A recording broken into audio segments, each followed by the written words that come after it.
Hey guys, Fish Jackson here from Knowledge Producers. Just want to let you know I'm sorry about the long period of time without tutorials. I got some new gear and everything and some new knowledge, so we should be pretty good to go.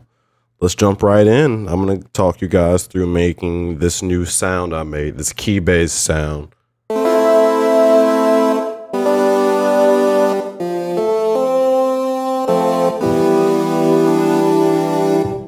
Okay, and that's the sound.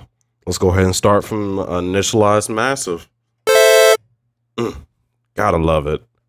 Okay, so starters, the sound is square based. So I'm gonna bring all this down to square, bring all the amps up, bring the volume down because I know it's gonna be loud.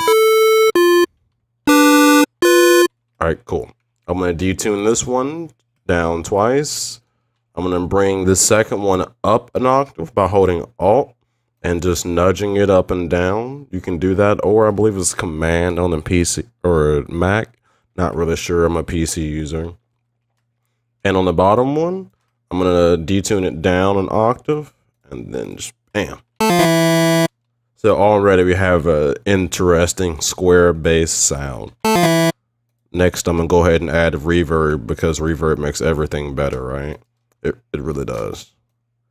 Bring it up about right there, size about there, and I usually use my density and color over there.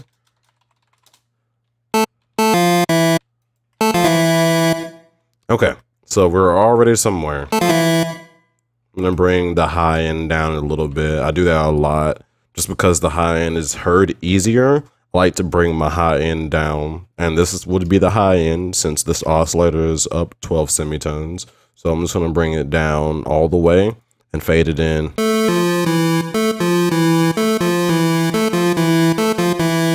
See, about right there, sounds good. I use that method a lot, and I think you should too. So, okay.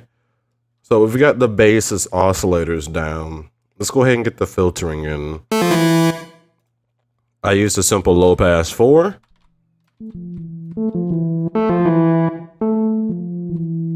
But what I did differently was I used a little bit of a custom envelope using the S loop and morph. So let's go ahead and do that. On the bottom, I'm going to make it 1, which will be the first one. It'll be linear, which is a line. And on the top, I'm going to go for curve 2. And you can activate the loop by dragging up here. Bam. So you can see from here, this line to this line is now the S loop, the loop section. So if I bring this down, you can see how it's all the way down. This morph is all the way down. So it's displaying curve 2. And when the morph is all the way up, it goes to the linear, which is a straight line.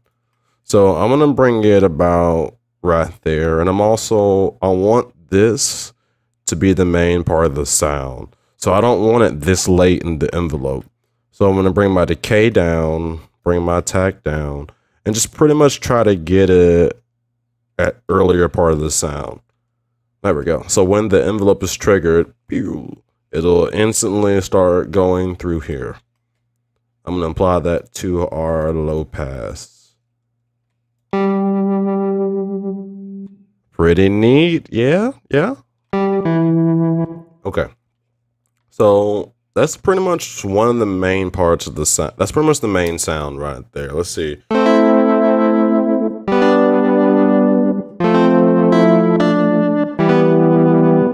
See? Pretty simple.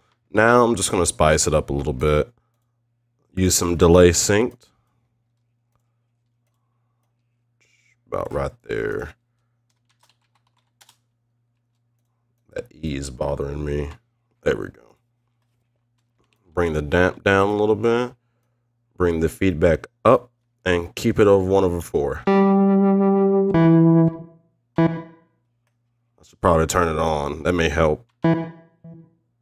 There we go. Not too overpowering, just a little bit to spice it up. Like I said, we're spicing up the sound.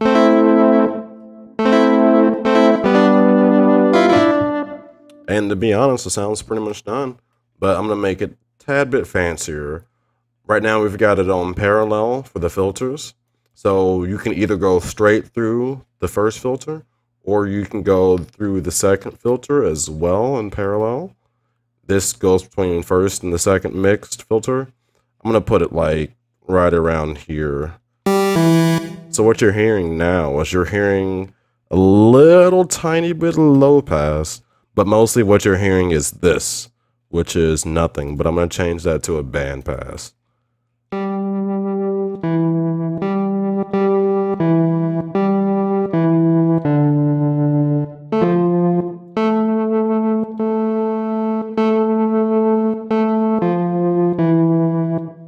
I like doing that just to kind of band pass the signal a little bit and make it less kind of abrupt.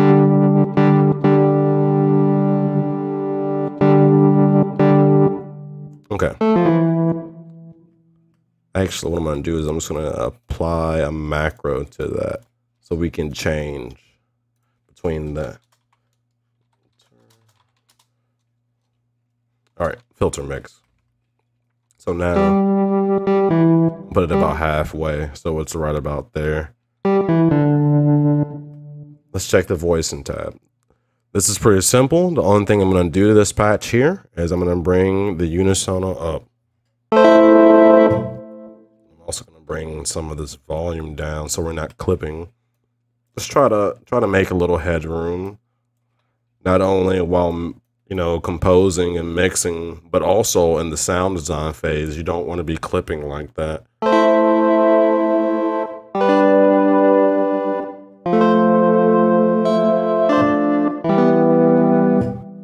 Man, I just want to go to sleep. It sounds so good.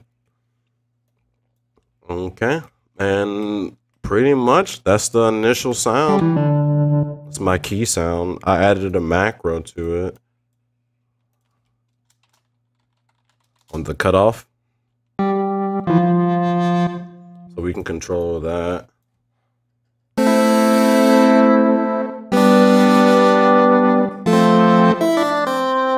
But to me, this sounds like a key sound, like something where you can play a beautiful piano melody on, and it sounds pretty cool. So, and that's about it for today. I've got a lot more tutorials coming since I have a better recording setup. Let me know what you guys thought of this one. Anything I can improve on, anything I can fix, anything you would like. And let's just keep learning. Here's an awesome sound and massive. Stay knowledgeable.